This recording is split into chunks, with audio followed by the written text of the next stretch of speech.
বন্ধুরা, আজকে আমি বারান্দায় গিয়ে দেখি কোনো রকম কোনো সমস্যা নেই, তাই আমি আদারের বাটিটা নিয়ে আদারের বাটিটাকে এখন পরিষ্কার করে ভিতরে রাখবো। নতুন আদার দিয়ে দিলাম। উপরে দেখেন এই হাঁড়িটার ভিতরে 3টা বাচ্চা আছে, তো ওইগুলো দেখানোর চেষ্টা করব। দেখা যাক আপনারা দেখেন কি না। ওই যে দেখেন ওই 3টা বাচ্চা এখান থেকে খুব অল্প দেখা যাইতেছে, তো এখান থেকে ভালো না দেখা যাওয়ার কারণে আমি নিচের হাঁড়িটাকে আপনাদেরকে দেখালাম। ওই যে মায়ের পাশে যেটা বসে রয়েছে ওইটা হচ্ছে বাচ্চা, আর এই পাশে যেই পাখিগুলো আছে এগুলো একদম ফ্রেশ পাখি, কোনো রকম অসুস্থ নাই।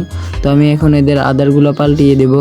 তো আমি আদারগুলো পাল্টাইতে থাকি, আর তোমরা মিনি ব্লগ পেতে চ্যানেলটিকে সাবস্ক্রাইব করো।